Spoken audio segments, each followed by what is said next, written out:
So hi mga ka-pigeon, welcome back to my channel. And for today's video ay gusto ko lang mag-thank you kay Ate A or Tita A, basta parang Ate A yata. Dahil doon nga sa vlog ko na magnenegosyo na ako ng lugawan. So nabukasan nag-ano agad siya, nag-PM sa akin na nag-PM kay Simply Amori na willing na siyang tumulong. Pagtulong niya is through papautangin daw niya ako ng pera para makapag-umpisa ako sa minabala kong negosyo. And sabi niya kung kasya na ba itong ganitong pera. Sabi ko naman oo, kasya naman yan. Pero bukas ko malalaman kasi bukas ay mamili na ako ng mga gamit para sa itatayo kong negosyo, munting negosyo, para naman may income tayo. Kaso lang ngayon lang ako nakapag-vlog guys kasi galing akong doktor kanina at nagpabunot ako ng ngipin yung na-crack kasi nga nakaka-bother na siya pagsasalita. Kasi yung dila ko is sumasabit doon sa nabiyak ng ngipin. So ito na siya. Ayan. So uminom na tayo ng gamot para mag-heal siya agad-agad and tumigil na yung dugo. So thank you so much Doc Te Salcedo. Ayan, Counselor Te Salcedo dyan sa Hasaan. Napaka-smooth ng ng pagtanggal lang sakit pero alam niyo na takot talaga ako sa pain. Yung pain tolerance ko is very mababa and takot din ako sa injection ganun. So by the way, so kay Tita A, thank you so much, and of course kay Maring Simply Amori and Paning Nail, thank you dahil kayo yung daan bakit ako na sharean din ng ganito. So dito na sa aking kamay yung binigay ni Tita A sa akin, inabot kanina ni Maring. So bilangin natin kung magkano. So 1, 2, 3, 4, 5, 6, 7, 8, 9, 10. So I have 10,000. Pero sabi naman niya true utang daw to pero no pressure. Importante daw ay mapalago yung binabala kong negosyo and sana talaga mag-succeed tong binabala ko kasi mahirap pag tawag nito yung aasa ka lang sa sahod mo sa vlog mo. This season na sobrang hina talaga as in. Kahit mga content creator ay maangal na dahil nga sa kitaan sobrang hina na. So at least man lang kung mag-success tong negosyo na to, at least may pagkakitaan tayo everyday. Kasi kung puro lang tayong palabas walang papasok, diba? Sobrang nakakaano yun. Especially na hindi naman lang yung sarili ko lang yung binubuhay ko, may pamilya ako, may mga kapatid, may tatay, may pamangkin na minsan nangihingi. So at least kung may kunti tayong negosyo, at least hindi na tayo magpangutang, ganun. So itong 10,000 na to is the starting of our a small business. So thank you so much talaga. And tomorrow nga may promotion sila madam sa CDO, sasabay na ako para mamili ng mga kailanganin ko. So I need malaking kaldero kasi nga lugawan yung negosyo natin, malaking yung sandok, tapos mga bowl kasi ang bala ko kasi may anli lugaw, it's plain lugaw yon. So meron din akong lugaw overload kung saan meron siyang itlog, meron siyang laman loob ng baka, may bagnet, may basta kung ano-ano ilalagay ko para maging may chicharon, para overload talaga siya. Syempre iba yung presyo nun sa anli lugaw na plain lang, pero doon sa plain na yon may chicken din yun. Oo, sabihin natin na yung hinimay-himay na chicken. Oo, Pero pag unli talaga na ano, yung overload, mas ano yun, mas maraming sahog, mas marami. So bibili na ako ng mga mangkok tomorrow para sa unli and para sa overload.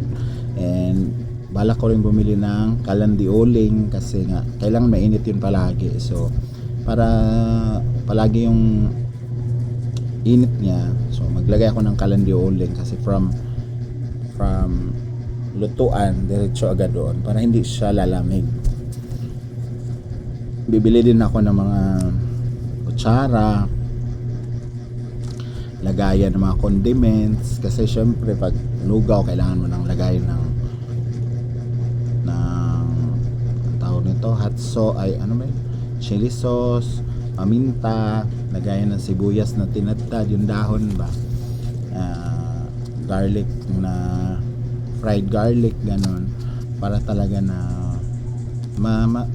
malasahan nila yung lugaw na the comfort food of the Filipino, the lugaw. Kasi kahit ako pag ano, di ba, lalo na pag may mga sakit, yun yung pinapakain para mas mabilis matuna, mabilis malunok, di ba? So I hope na magkasya to. Ayun, I hope na magkasya to, and pati na rin sa punan, sa syempre mamili na ng para sa lutuin. Pero before siguro ako mag-open talaga is ipapatikim ko muna dito sa hinaguan yung timpla ko, kung pasado ba, kung anong dapat i-adjust or anong dapat i-improve. Kaya need ko muna magpa-free taste dito sa hinaguan kasi para malaman ko yung ano yung kulang, ganon, ano yung sumobra. So bukas sana may matira pa dito para sa, kasi alam ko mahal na yung kaldero ngayon, lalo na pag malaki. Hindi naman ganoon kalaki, pero syempre umpisa pa lang tayo, pero kailangan ko yung matibay na kaldero. Syempre araw-araw mo yun gagamitin. And of course yung magagandang mangkok para di man lang masarap yung pagkain mo, presentable din sa mga mamimili. And papagamit naman ni Ma'am siya yung isang ano niya doon, yung lagayan ng ulam na ang tawag noon, salamin, yung parang doon mo ilagay yung mga ano, mga nakatimpla na, or doon mo ilagay yung, kasi hiwalay ko yung overload, so may bagnet, so doon ko siya para makita ng mga tao na pwede pala to, yung itlog na binalatan na, para doon ko doon ko siya i-display ba sa displayhan. Tapos magpapagawa pa ako ng lamesa para sa pag-displayhan, and parang lutuan na yung isisemento siguro para matibay siya ba, hindi siya maano agad. So sana nga mag-success to guys, kasi ako talaga willing ako magnegosyo. Ito na, nabigyan tayo ng pagkakataon na may nag-alok sa atin ng pang start. O sana mahawakan ko to ng maayos, na lalago siya, kahit man lang konti lang yung kikitain, at least meron, 'di ba? O yung konti na yan, pag pinagsama yan, lalaki din yan, 'di ba?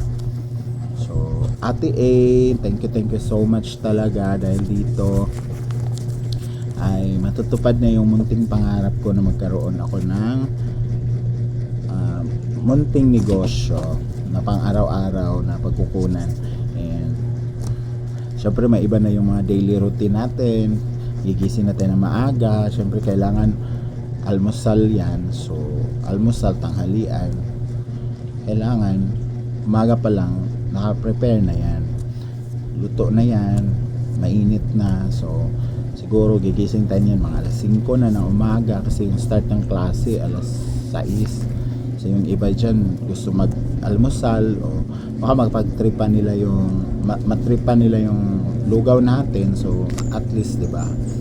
And to my maring Simply Amore and paring Neil, thank you talaga. And kay Ma'am Shiji din, dahil siya naman nag-offer sa akin na doon daw ako sa bandang gilid niya magawa ng aking munting tindahan para naman at least mag-umpisa ba, mag-share na lang siguro ako, mag-share ako para sa kuryente, tubig, ganon, or sa pang-upa, basta pag kumita naman syempre ano natin yan, obligasyon natin yan. So maraming salamat guys, and pasensya na dahil late yung video ko ngayon na makapag-upload dahil lang inuna ko tong ngipin ko kasi ang hirap magsalita, ang hirap lumunok ng laway kahit laway masakit dahil nga nagkasugat na yung dito ko dila, pero at least ngayon natanggal na siya. So once again, thank you so much Doc Tete Salcedo, maraming salamat. So yun lang guys ang ating vlog ngayong araw na to, and I hope nagustuhan niyo tong vlog na to, and see you on my next vlog. Kung saan man naabot ang video na to, please comment down below. Thank you, bye bye.